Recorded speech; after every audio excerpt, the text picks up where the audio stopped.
Game Freak recently released some news concerning upcoming Terra raids, and the next 7-star Terra raid was teased to be a poison type Pokemon, or a poison type terastallizing Pokemon rather. And so we have to ask ourselves, what is this Pokemon going to be? And really it's not too much of a consideration. It's going to be Greninja. There are not very many Pokemon that get poison type moves out of the ones that are remaining in the decks. We have Pokemon like Chestnut and Delphox and Greninja. A Pokemon like Blastoise and Venusaur didn't make it into the game. And then you have Rillaboom, and you can then look beyond just those starters and then look at the Hisuian Pokemon. It's possible it could be a Hisuian Pokemon. But really, none of the other Pokemon that I previously listed get poison moves except for, I think, Chestnut. And up until this point, the two main rules of the mightiest Pokemon, the 7-star raid Pokemon, is that they were 1, not the same type as the original typing, and 2, they had a move that matched said typing. So you can't be a poison type if you don't have a poison type move, and you can't be a poison type Terra type if you are a poison type. So unless they change that for Hisuian Pokemon, then it's probably not Sneasler or anything like that. And there are no poison starters except for Venusaur, which is not in the game at all, so it's not going to be that. So it's going to be Greninja. So let's talk about Greninja in OU, because I think that Greninja, given its past in OU, might make some people nervous. But I want to talk about why I don't think I will be too concerned about Greninja, at least for now. So let's talk about Greninja versus OU. So let's pull up OU's usage stats for December, and keep in mind that at least a few of these Pokemon have been banned, like Chi-Yu or Annihilape, and so that will change things slightly. But there are a bunch of Pokemon on this list that are still going to be quite good, even with Greninja in the game. And so let's just go through this. So we see number 1, Great Tusk. Well, Great Tusk is sort of a mutually assured annihilation. Greninja does have a water move to threaten Great Tusk. Great Tusk also has a fighting move and is just generally strong, whereas Greninja is quite frail, so it doesn't want to switch in even on an Earthquake, and it probably doesn't appreciate even the Rapid Spin knockoff combination. And if it's an offensive Great Tusk after Rapid Spin, it's going to be hard for Greninja to keep outspeeding it. So that's sort of an interesting matchup. Then you got Golden Go, and Greninja does do pretty well against Golden Go. So I would say that there's one Pokemon that won't appreciate Greninja's return. Dragonite, however, is an interesting one. Greninja does get Ice Beam, but you have to decide to run Ice Beam on Greninja, and we'll see here why in a second. I don't think that's the best option, although maybe it will be a good option. And then once Dragonite terastallizes into a normal type, then that distinction is lost entirely, and now Greninja has to decide, can I live normal type Ease Speed from Dragonite? And the answer is probably not going to be favorable for Greninja. Iron Valiant is actually a Pokemon that I think sort of fills a similar role as Great Tusk, where it's mutually assured annihilation. Iron Valiant is very fast and also very frail though. So Greninja does outspeed Iron Valiant by a few points. So you do have to consider that, but the Iron Valiant can also be Booster Energy or Choice Scarf. So unless you are Choice Scarf Greninja, then the Iron Valiant would outspeed you, right? Now Iron Valiant's Spit F is quite low. So if you have Water Shuriken in the rain, then in theory you do have that priority. But his defense is doable, so unless you have a boosted Shadow Sneak, that's probably not going to take out Iron Valiant, and it wouldn't even be super effective because it's Fairy Fighting, not Psychic. So overall, I think that's a pretty mixed bag. Depends on who's outspeeding whom and who's trying to switch in. But that's sort of how those more offensive Pokemon usually are. Tinglu is quite bulky and probably can shrug off a Surf or two, but can't repeatedly switch in, so that's sort of noteworthy. Chien-Pao may or may not stick around in the tier, but that's definitely going to compete for a dark type slot while it's still around. And even though it's a physical versus a special attacker in theory, because Greninja can be a physical or a special attacker, and Chien-Pao is always a physical attacker for the most part, they are still dark types, you're going to have to double up on your dark types if you want to run Chen Pao and Greninja on the same team. Which one would you prefer to run? Chen Pao, which is like really super strong and potentially broken, or Greninja? If you answer Chen Pao, well, then that's going to mean that Greninja is going to have lower usage and lower viability as a result. Dragapult, of course, doesn't want to see Greninja return, but Dragapult also does outspeed Greninja, and Greninja cannot switch in on it by any means, so I don't think that it's too fussed about it. And then King Gambit, it doesn't want to take a Surf, but it can resist the dark moves quite nicely, and it's quite bulky, so it should be able to live any one hit anyway. And then as you go down the list, you just have to see who really is going to struggle at all. Because Glamora, of course, does not like Greninja, but it can always Energy Ball Greninja, so it has to watch out for Terastallization. Corviknight has to watch out for the flinch, but that one is sort of a 50-50, right? But I don't think that one, if you don't get flinched, Corviknight should win that matchup. However, I will say this does maybe force Corviknight to run more Spadef natures. Right now, they're running a lot of Fizdef, if I'm not mistaken, for Chen Pao. But if Greninja starts running specs, and especially if they start running on rain teams, then maybe Corviknight starts running more Spadef, and that would be one metagame shift we could see. I think this is really good for forcing Garganacl to Terastallize, and frankly, I would be more than okay with that. I love Garganacl as a Pokemon. I think it's really cool, but it is really annoying to run into those Salt Cure, Iron Defense. I'm going to sit here and be fat sets, so having some way to just punch holes through that would be quite nice. You do have to watch out for Salt Cure, though, as a water type. Then you've got Roaring Moon, who's a dark type. It doesn't really care about Greninja. It, of course, doesn't like U-Turn. That's about it. Hatterene doesn't like it, but Hatterene was not really the most standout OU Pokemon ever. And we can keep going down the list by one, but I don't really see too many Pokemon that are going to be overly threatened by it. Like Clodsire, sure, I guess, but that's only if it's not running Water Absorb, which probably it won't. And then you've got a few Pokemon on here that actually straight up resist its dual stab in Breloom and Azumarill. However, I will note that Breloom and Azumarill both are hit super effectively by Gunk Shot, so those aren't necessarily surefire counters. But then you've got Pokemon like Toxapex and a Fairy type Skeledirge that could definitely cause issues. And I think Terastallization is another big thing to consider. Skeledirge is a Pokemon that, by sheer typing alone, would lose 1v1 to Greninja 100% of the time. Now, if I Terastallize into a Fairy type, how does that play out? I'm not really sure, because you still have, Torch Song, Hex, that's going to be both resisted by Greninja. But if the Greninja happens to be Protean, is locked into a Dark type move, well, it doesn't appreciate a Torch Song, right? So I'm not sure how that's going to play out. Just something to consider. So I think that given the current state of the OU, that there's definitely a lot of Pokemon that are offensive that Greninja can't switch into, and that are going to limit Greninja's sweeping potential. On the other hand, I think that because of Terastallization, plus we do have a decent chunk of defensive mons around, that we should be okay defensively. I will say we don't have Ferrothorn, which is traditionally a pretty strong Greninja answer, so do watch out for that.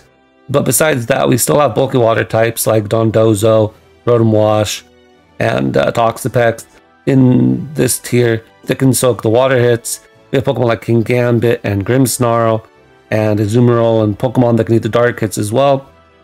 So really, I think that there are enough Pokemon that can deal with Greninja that it should be okay. Now, and I want to talk about another thing with regards to how is Greninja going to be. And this is the big question that people have been trying to struggle with over the past few months. Once we figured out that Protean was nerfed, we said, okay, is Cinderace going to be broken? And the answer was no. Meowscarada, even with the leaks, people going into this game thought, oh, Meowscarada is going to be the broken Pokemon because it has Protean. And as of so far, in my opinion, Meowscarada is the worst one. I believe personally that Protean Pokemon with dual stab or dual typing are actually worse off with Protean in most instances, because Protean, the way it works is that if I'm a fire type Cinderace and I use Power Ball, I stay as a fire type. I can use Power Ball again as a fire type. But if I need to use my high jump kick, I can switch over and become a fighting type, because I haven't procced my Protean yet. However, for Greninja or Meowscarada, they have dual typing. As soon as they use any move, Surf, Dark Pulse, Flower Trick, Sucker Punch, they are going to change purely into that typing, which means they can't hold the Protean in the back like Cinderace can. And Cinderace itself has already been demonstrably proven, in my opinion, at this point, that it's not that great with Protean even.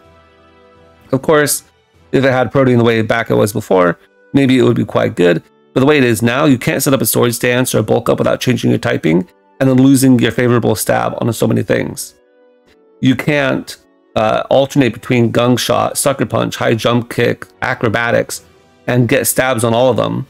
You get stab on one of them, and as soon as you do that, you lose stab on everything else. The only way you can get dual stab on Cinderace and get those benefits is to be a Terra type other than Fire. And if you do that, then you can lock into your secondary stab with a Terra type and retain your primary Fire typing. That's the only way you can do that. And if that's how you want to play it, well then you could have still ran Blaze because you're not using your Protean, because Terra is overriding your Protean. So Protean just generally I don't think is a good ability, except for on maybe choice sets. If you're already locked into a move, then having the stab on that option is actually still quite decent. So Choice Scarf on Cinderace isn't bad. Choice Specs on Greninja probably also won't be too bad. You do have to consider though that you're going to lose your dark typing, which is quite sad to lose if you're locking into a water move, and you're going to lose your water typing, which is, you know, less of a problem if you're locking into Dark Pulse or something. So I don't think that we'll see a lot of Protean Greninja. Now, one thing that's unclear at the moment is, will they bring back Battle Bond or Protean with this Mightiest Mark? Up till this point, they've kept the hidden abilities on these Pokemon, so I'm assuming that we'll be getting Protean Greninja, which means we probably won't be getting Battle Bond Greninja until we get home functionality. So we won't have to worry about Battle Bond Greninja, and at that point we can have a different discussion about Battle Bond Greninja. But until home comes out, I believe it will only be Protean, and I think that Protean Greninja is going to not be as good as Torrent Greninja. Torrent Greninja gets to keep his dual stabs at all times. It can alternate between the two, and you don't really need your stab on a lot of other moves that Greninja wants to go for. For example, if I go for Spikes, I could have in the past played around electric moves by turning into a ground type. But do I need stab on that? No, I don't. And if I'm not locked into Spikes, you know, if I'm not running a choice spec set like Ashgren used to, then I only want to have that ground typing, because now I've lost stab on my water and my dark moves. What am I doing with that? That's awful for me. So Torrent is actually the superior option for you there. But that's just my opinion. I could be proven wrong in the future, but I'm fairly confident that we're going to see Torrent Greninja be better. And Torrent isn't even necessarily that bad of an ability. Remember, as soon as you get down below 30 health, you're going to be getting much stronger water moves, which is a good thing to have. So it's not a bad ability by any stretch of the imagination. It's just not a particularly strong one. I just think Protean's bad. Now, another thing I want to talk about is, what moves does Greninja get? Of course, most of the moves that it gets are returning moves that we're all familiar with, like Hydro Pump, Dark Pulse, U-Turn, Gung Shot, things like that. It gets Spikes and T-Spikes. But I think that if you look at its status moves, something sort of stands out to me. I don't have a way to boost my special attack at all on Greninja. And Greninja's special attack is only 103. And this is the big reason why I don't think Greninja is going to be particularly powerful. Greninja is fast, but it's not that fast. We have Pokemon like Dragapult. We have Pokemon like boosted Iron Valiant. Remember, after the booster energy, now I'm going to outspeed you unless you choice Scarf. We have Pokemon like Chenpao. We have Pokemon like Meowscarada, which speed creeps it. We have Pokemon that are going to boost their speed like Espatra. So there are a lot of Pokemon that are going to rival Greninja's speed in this tier. Additionally, they're going to be bulky Pokemon, and 103 special attack isn't going to be particularly strong. The Water Dart coverage is nice, but 103 special attack is actually pretty weak, all things considered. The reason that Battle Bond Greninja was so strong in the past was because it boosts to a new stat level, right? It's not at the 103 anymore. It's much stronger. I don't remember exactly the number, but I'll have it up on screen. Greninja with the Battle Bond is going to hit much stronger, whereas base Greninja is not actually that strong. Protean Greninja before the nerf was able to always employ stabs and get strong moves off that could break through its counters, like Hidden Power Fire for Ferrothorn, and still have stab on the Hidden Power, whereas most of the Pokemon don't get stab on those moves. Now I don't get Hidden Power because I have to Terastallize into that typing if I need to break through my counter, and I could still do that, but I don't get. But that has nothing to do with Protean, I guess is what I'm saying, right? The Protean isn't going to help you there. And even that ability unto itself is not really saying that much in this generation where so many Pokemon can do it. In fact, every Pokemon can do it. Every Pokemon can Terastallize into a new typing and break through their counters. So what Greninja had before isn't really special anymore. And 103 special attack is quite bad, right? Like if I want to compare that to a Pokemon, I'm going to compare it to Flygon. Flygon is a Pokemon that at one point had a really good speed tier, but it only has 100 base attack. Greninja's barely got more attack than a Flygon, and Flygon usually sits down in the RU, NU tier at this point because its speed is no longer impressive and its attack stat just can't cut it. And I don't think Greninja is going to be much better at that. But Greninja can boost its physical attack. Now, its physical attack is only slightly lower than its special attack at base 95, so after investment, you can basically get a similar power level. It is, of course, going to be weaker, and your moves are, well, it's mixed. So, of course, you lose Hydro Pump's power and are relegated to only using Liquidation, which is weaker than even Surf. So you do have to consider that, but Night Slash, also weaker than Dark Pulse, but can crit. So, And then Gunk Shot, if you're actually going to use it on a physical set, is going to become much stronger and is 120 base power. So, you know, take that into account. Also, and this is the big thing, is you can use the Swords Dance. So you started off at base 95 attack, but after a Swords Dance, well, now we're cooking with gas, right? Now we actually have something to speak about. And I think with Greninja's good speed tier, it can definitely make an SD set work. Maybe you drop even Night Slash, and you have Liquidation, Gunk Shot, and Shadow Sneak for Pokemon like Iron Valiant, and for Pokemon like Dragapult. But I can see definitely a set like that working. So I think that a physical Greninja is actually not unlikely to become the predominant Greninja option. But I could be definitely off the mark there, but that's just my prediction. So speaking of predictions, here are the move sets that I predict will be the most viable. So the first one we've got is the standard Choice Specs Greninja. You can try running Protean on this set, or you can run Torrent. Doesn't really matter. I think that probably Protean is better on this set because you're choice locked, and so there's no real reason to keep your dual typing around if you're trying to avoid getting hit in the first place. So you can run Hydro Pump or Surf, Dark Pulse, and then you've got U-Turn for momentum, and then your last slot can either be Gunk Shot or it can be maybe something like a Spike. I think that that's definitely something that can work. A Gunk Shot is there predominantly for Azumarill and for Breloom, so you can put something else on there like Ice Beam as well. But at this point, I think you want to keep Hydro Pump or Surf, Dark Pulse, and U-Turn. So now you have to decide, what are you putting in your last slot? Gunk Shot, Ice Beam, Spikes. Those I think are the three best options, but you're going to have to pick out of those. And those are really the thing that's going to make or break that Greninja in certain matchups. And so you're going to have to decide going in which one your team needs the most. I think you can variation with a Choice Scarf Greninja with a similar effect, right? I'm going to run Choice Scarf with the spike set, and that was seen in the past, but I don't think that's going to be particularly strong. You will get some surprise KOs on Pokemon that we're expecting to outspeed you, as we mentioned before. Iron Valiant would be a good example of a Pokemon that's going to get a surprise KO, or Dragapult. Right, they think they outspeed you, they're going to go for Draco Meteor, Moonblast, whatever. But you have that Dark Pulse or Surf and your Choice Scarfed, and you're going to kill them easily. So that could work, but you're also going to be 103 special attack, so it's not very powerful. So unless you're fighting an offensive team, you're going to have a really hard time breaking stuff.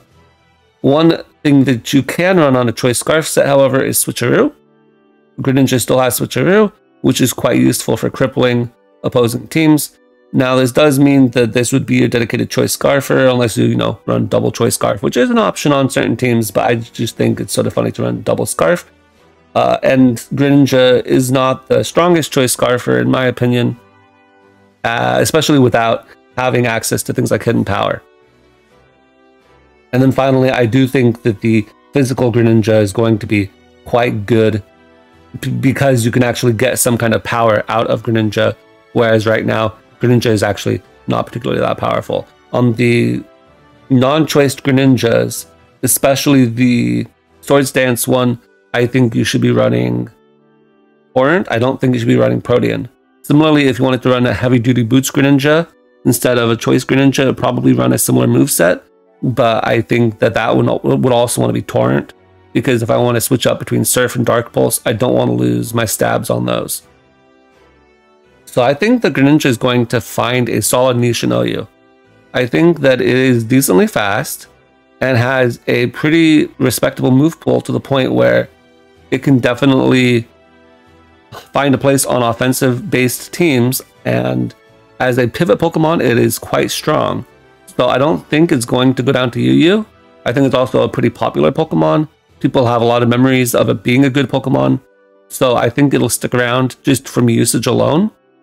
However, I don't think it's going to reshape the tier around it because it's lost the power of Protean, plus the fact that that whole Protean gimmick has now been taken up by just about everybody in the tier, meaning that that one thing it had before, turning into a different type to break its counters, really isn't so special anymore, right? I could run Greninja with Terra Blast, but why would I do that when I could just run...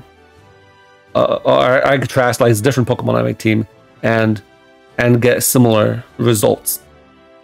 So I think Greninja is going to be a pretty fun Pokemon. I think it'll be better than Cinderace is on release at least. But we'll have to see how the metagame develops. And once Home comes back, then Ash Greninja will probably come back, and then we'll have to talk about things at that point. Anyway, that'll be it for today's discussion video, and I'll catch you guys next time.